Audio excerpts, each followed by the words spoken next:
It's not Lincoln Center. It's not Central Park. You know, where they well-funded. Over here is little small things, but it's a big thing to us from the neighborhood. Johnny Santiago, 67 years old, retired. This bodega is where he hangs out, to stave off the loneliness. It's not the same feeling. Over here, they treat you with love. They treat you with care, kindness. And they know who you are. They know your grandkids. They know your nephews and the whole 9 yards. So that's so-and-so's son. How old are you already? Wow. Yeah, you hear all that in bodega. You can't put a price on it. No, you can't. Hello, that's $1 million love. This bodega is one of hundreds in New York City. Call them Latino general stores or community centers. Places to gossip or buy chiles or garbanzos normal New York stores don't carry. This one even has a street cat that hangs out inside. Something so common, it's a bodega cliché. And now, controversially, it's become a logo for this. Welcome to the new bodega. It's a startup by a couple of former Google execs out in Silicon Valley, trying to muscle in on the convenience store business via these cashless, intelligent pantries that can predict what a community most needs and sell it to them at the expense of traditional bodegas. When Bodega launched in September, co-founder Paul McDonald told an online website, quote, "Eventually, centralized shopping locations won't be necessary because there will be 100,000 bodegas spread out with one always 100 feet away from you." Cool idea until it wasn't, as in from day one for some Latinos. You know, it's an interesting thing when you see an application that comes up kind of tone deaf that says, just for the marketing purposes, that it's going to be a mom and pop bodega killer.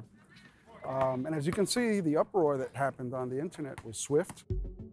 Latinos on Twitter were quick to attack Bodega, calling it racist, pointing out the irony in naming something after what it allegedly aimed to destroy. Bodega, wiping out your local bodegas. Bodega founders were quick to apologize. On their website, McDonald wrote that challenging the traditional corner store is not their goal, nor did they mean to offend with the name. But it goes deeper than that, because it's not just about making a mistake. It's about the perception of how you can co-opt, right? The idiosyncrasies of a community and a generation and a people and a community and then a whole city that's used to something. And I think that's why so many people of a varied background have pushed back against it. McDonald declined our request for an interview, but public sentiment against Bodega doesn't seem to have waned. This is Liberato, maybe the city's most spruced up Latino corner store. New mom Naomi Ramirez sometimes pops in late night for diapers. It's an economic threat, and also is it threatening our culture? Yes, because a vending machine can replace what this means to us here. But could you imagine a scenario where it's like 3 in the morning and for some reason there are no diapers in the house? Would you bend your principles a little bit? In that situation, I guess I can, but I'll just be prepared, have some diapers stocked up so I won't have to resort to the vending machine. Even non-Latinos are turning up their noses, like Jessica, a yoga teacher, originally from the Midwest. She says she's got her bodega and won't shop elsewhere. That sounds awful. That sounds like so impersonal. You either move here by yourself for a job or school, you know, with like one other person, and you don't know a lot of people in Manhattan. You have to find your tribe. That bodega right there is like, they're part of my people. And it's so important to me to feel like I have a safe place to go. They offered for me to park my motorcycle in front of the bodega on the corner because they have a camera there. So it would be safe. You could say the bodega owners know how to win hearts and minds and stomachs. So it's like everyone has like their bodega, right? Pretty much. I mean, as I told you, for me that's perfect because that's where you find like queso de Oaxaca that is not prepackaged. You will see. Laura Martinez is the technology editor for the website CNET in Spanish. She's originally from Mexico. She thinks the bodega pantry startup is doomed because they'll never sell this stuff. Aquí compro chiles poblano. You don't find this in Manhattan just like that. You have nopales, and then, well, that's your typical stuff. These are tortillas. I don't have a stake in the company or anything, but these are the best tortillas. Are they? They are really good. Buenas. Martinez says even if you've only got 60 cents in your pocket, here they'll sell you 60 cents worth of cheese. Perfecto, gracias. Owner Ramon Arias says you'll get your cheese even if your pockets are empty. Si viene alguien y me dice que tiene hambre y necesita llevar las cosas, yo saco de mi bolsillo y le doy, mira, págala. Ayer mismo mi socio lo hizo con una señora, le dijo que no tenía y le dijo, mira, te presto estos $20. Eso pasa a diario. Por eso digo que el negocio del pueblo, es familiar. Arias isn't so worried about high-tech vending machines either. Like many a mom-and-pop shop, he's up against a far bigger phenomenon, gentrification. La renta principalmente. ¿Ha subido mucho en los últimos años? Mucho.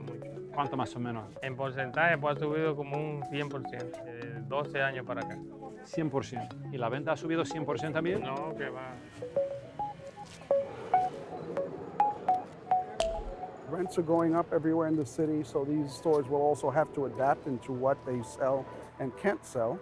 Is that a bigger threat than maybe this glorified vending machine? Actually, I think that is. By the time you have anything that's luxury, that's not speaking to someone like me.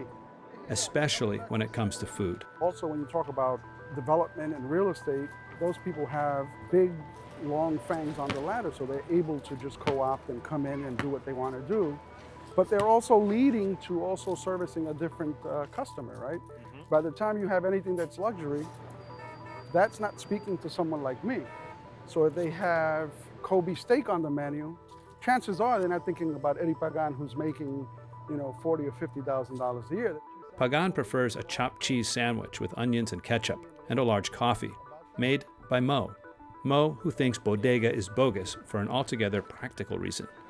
Gonna be robbed in the Bronx, 100%, no doubt. Maybe in the city it'll do good, but in the Bronx, I doubt it. Someone's just gonna come. Somebody gonna come tear apart and take whatever's inside. In the Bronx, no way. That's not I wonder if they thought of that. They did, actually. The bodega pantries are designed for indoor use, like in gyms or apartment building lobbies, at least for now. Their smart technology is designed to tailor product selection based on what people buy most over time. But retiree Johnny Santiago says that's like Atari compared to the advanced operating system of the human heart. The old people come on to places and buy cat food. They go to supermarkets. In the big supermarkets? Yeah. Because they can't see? Yeah, they can't see. There's nobody there like they do in a bodega. Ah, ¿cómo está, doña? How are you, sir? Can I help you? What do you need? No, that's not it. Here, it's over here. You go home, hey, your grandmother got 3 cans. She thinking it's tuna. It's cat food. That happens? Yeah, it happens. It happens every day. What are you kidding?